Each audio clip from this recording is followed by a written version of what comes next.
In this series, we're going to explore harmonic phrases that are ubiquitous in the jazz language. These are phrases that appear repeatedly in the repertoire and that are crucial to know if you want to become a better jazz musician.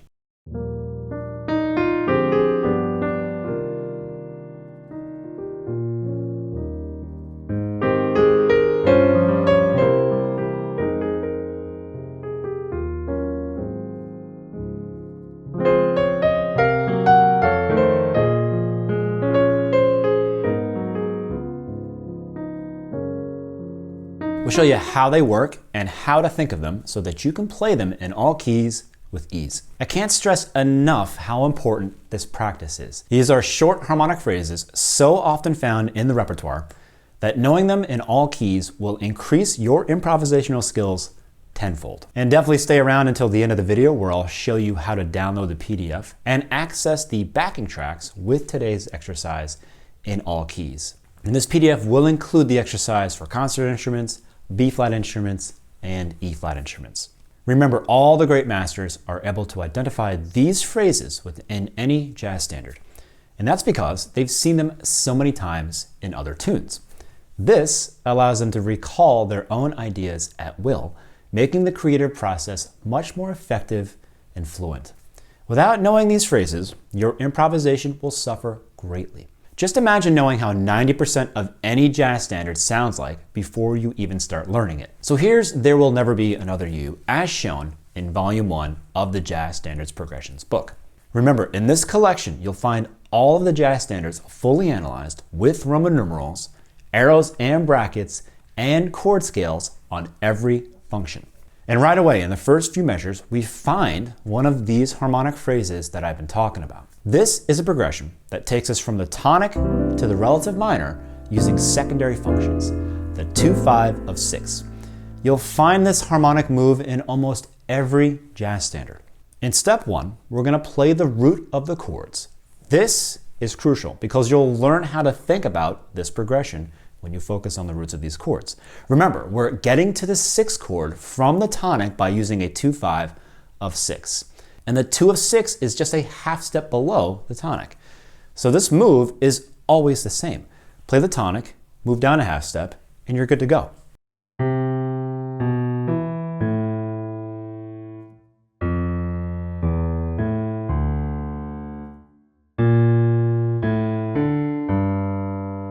Remember, root movements are essential in harmony. In step 2, we're going to play the arpeggios on each chord. Now we're adding the chord types to our sound like this.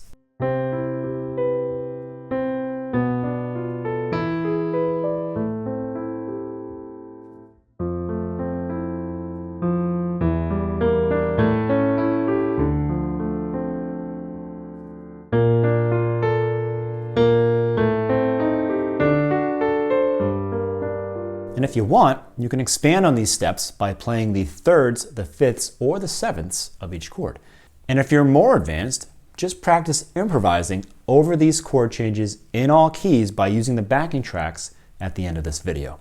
That's it for today. All of our members will have access to the PDF for this lesson, and we've also included a mapping tonal harmony profile for those using the app. If you're not a member yet, use the join button right here on YouTube to become one. For those of you who don't have Mapping Tonal Harmony Pro, we've created 2 backing tracks for you to practice today's exercise in all keys. One with piano, bass, and drums, and one without the piano for our piano players out there. And you'll find them shortly at the end of this video. And don't forget, you can use the chapters feature right here on YouTube to loop each track if you want.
Thanks again for joining us. If you want more content, stick around and check out one of these two videos here, and we'll catch you next time.